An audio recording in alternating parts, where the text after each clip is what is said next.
All right, so we're in Atlanta, Georgia, and we're gonna go check out Yeppa Co. Now, this place I had to check out. Why? Because I looked them up online and they have almost 6,000 reviews and they have a 4.9, which is absolutely insane. I've never seen someone have such phenomenal reviews, so I'm gonna go check it out. So Yeppa is supposed to mean like exciting, excitement, getting excited, energy, all that good stuff. So this place is known to be loud and be a scene, fun atmosphere, lively, but also have really good food. Not just traditional Italian food, but there's a little bit of a twist, right? They have interesting things, like they have skewers, they have just interesting concepts, mostly Italian, right? Like someone could look at the menu and go, this is strictly Italian food, but there's definitely a little tiny twist on it. But I wanna go check it out and see what it's all about. So we're gonna go in right now, get a bunch of food, get some drinks, and see if it's worth the hype.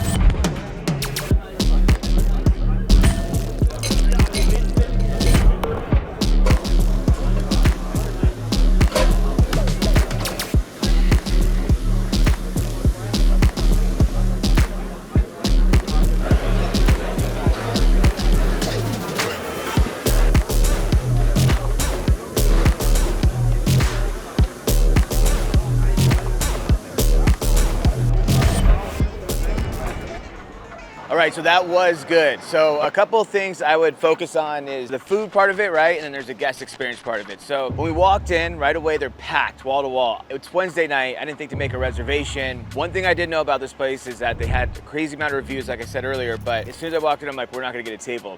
But when we walked in, the host was super accommodating. She had a really great attitude. I walked up, she greeted us and asked us if we wanted to sit. And I said, do you have a table for two? And she's like, yeah, absolutely. She didn't ask me if I had a reservation. She just like greeted me and I said, do you have a table for two? And she said, yeah, absolutely. Still didn't ask me if I had a reservation, which I love. Like if I come up and ask for a table of two, your next question shouldn't be, do you have a reservation? If I had a reservation, I would have started with, I have a reservation for two. Then she asked me if I want to sit outside or inside. And she explained to me, outside's quieter, inside's louder, but it has more of a vibe, more of a, an atmosphere. So we sat down. So hostess stand, I'm gonna give that 4 out of 5. They did a fantastic job. She smiled, she greeted me, she sat me, she was super friendly, she made me feel welcome. The greet was instant from the server. Now, this unfortunately where things kind of fell off. We were sitting down for like 30 seconds. She was talking to another table, she turns around, she greets us. Order my drink, order our appetizer food. Now, unfortunately, she did ask us if it's our first time, and then she said welcome, but she did not talk about the concept or the food at all, which is such a disappointment because it's a very unique concept, and they have really cool food. It's not just traditional Italian food. There's some special things about it, right? They have some special twists to their food, and she didn't talk about anything, right? Just kind of like, are you ready to order? So we ordered our drinks, ordered appetizers, ordered entrees. My appetizer came out before my drink, okay? Not the end of the world, but it was just never addressed. The drink itself, I got a spritz, a non-alcoholic spritz with pomegranate and soda water. It was okay, not bad, right? Not horrible, but not good. I don't drink, and I don't understand why restaurants don't capitalize on non-alcoholic menus because it's a thing now, right? People aren't drinking as much as they are. Alcohol sales are down dramatically. People just don't drink like they used to. The consumption in the United States is as low as it's ever been since Prohibition. So make a non-alcoholic drink and you can make profit off it, right? This drink was still $12. You can charge 14, 15 bucks if you want to be creative and put something really good together, right? Make syrups in-house, tonics, tinctures, all that good stuff. You can charge that amount. People will pay if the drink's good enough. So anyway, drink was okay, but we got our pizza, right? It was a focaccia, which is half pizza, half focaccia, right? I thought that was perfect. Honestly, 10 out of 10. Just the amount of cheese, the ingredients, the salami, the bread itself was absolutely phenomenal. I would get that again. I'd get that 10 times. It was phenomenal. It was amazing. The second appetizer we got was a yellowtail sashimi. Now, it was a very interesting concept, the way they made it. They had peaches, they had kiwis, they had grapefruit segments, they had olive oil on it, but it was very salty. Not salty as in like cooked in salt, but they just put a lot of salt on top of it. You can see it, and it just really just killed the taste out of everything. And you have these like sweets, like grapefruit, and then you have the fish. It was just too much salt, killed it. 6 out of 10. The next, we got our main dishes. We got a steak dish that they have, which they cook with rosemary. They actually marinate the steak, so it has a nice char on it. Might be wood fire, I don't know. It had a char with rosemary, garlic, had potatoes, fantastic steak. I'm a big steak eater. It was very good, especially for an Italian restaurant, not fully Italian. And then we had a butter noodle pasta and a lemon noodle pasta. The lemon noodle pasta had shaved asparagus on it, had pecorino, it had chives. The butter pasta just had pepper on it. Right? Both were phenomenal. Very creamy, very delicious. Bad for you, decadent, but delicious. We also got the lasagna. The lasagna had pork in it, but it also had Wagyu beef. You could tell they make all their pasta and stuff in-house. The lasagna was phenomenal. They put so much meat sauce on top of it. It just looked like a big mountain of meat sauce. Much more appetizing than I'm making it sound like. And the dish itself was absolutely amazing. We also got one of their sides. They're known for their vegetable sides, which is very strange, but they were delicious.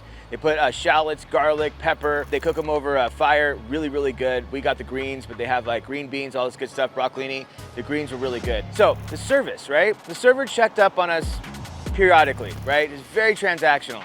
How was everything? Was everything good? How was everything? She also disappeared at times, right? We kind of needed her, she wasn't there. We needed her, she was there. But for example, we got a dessert. It was like a Nutella or focaccia. They made a focaccia and they baked it so it was crispy, and then they put the Nutella on top with some powdered sugar. Really, really good. And I asked for an espresso with it. Never brought the espresso. And then I'm eating this Nutella thing and it has this amount of Nutella, so when you bite into it, no matter what, it gets all over your mouth. And we have no napkins. She brought us spoons, but not napkins. So we had to flag someone down in this awkward moment. We had to stop eating our dessert to get napkins. And then the espresso got missed. I ordered before dessert. Dessert comes. We're done with dessert. Check comes. I asked for the double espresso, and she goes, "Oh, I'll go check on it for you." Brings the espresso and still charges me for it. I just couldn't believe it. Now here's a couple things. One, I know the hospitality's here. The host had it. I give the food runners a 4 out of 5, by the way. They did a great job when they're dropping out the food. They're super friendly. They announced the dishes, stayed for a minute, asked us if we need anything. We felt comfortable asking them for that. That's the way they presented themselves.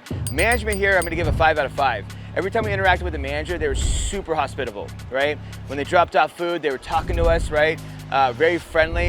And I had to flag a manager down to get some napkins. He was very friendly, brought them over and he folded them for us and everything and delivered it to us. He cleared plates. You could tell they're very involved. So I know the hospitality's here. I feel like I just got a server that wasn't bought into it or didn't understand it or wasn't about it, right? Because again, she would forget things and then not say anything about it or, you know, "Oh, sorry about that," or anything like that. Now, one thing that did happen was the hamachi dish came out way late, and at the time we didn't really mind, but it came out really late, and then the chef came out personally and dropped it off, said, "I'm really sorry.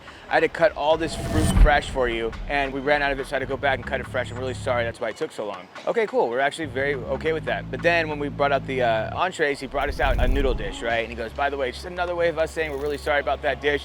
Totally unacceptable, I feel bad." I was like, "Man, don't worry about it, I appreciate it." Then afterwards, they bought us a dessert. Said, "Really sorry about that again," and blah, blah, blah. I'm like, oh my gosh, you guys went above and beyond. So that's a great example of protecting your experience through hospitality, because even though the server dropped the ball, especially at the end, right? We had to wait for our check, like wait for our check. First we had to wait for a dessert menu, then we had to wait for our check for so long. And even then, she forgot my double espresso, right? So there's so many things that went wrong at the end where if you build up this great experience, that last piece can send me going, you know, I'm never coming back here. I was so annoyed, right? Because at the endings, it's so important. What if I had kids to watch? What if I was catching a movie? What if I was, you know, we had plans after this?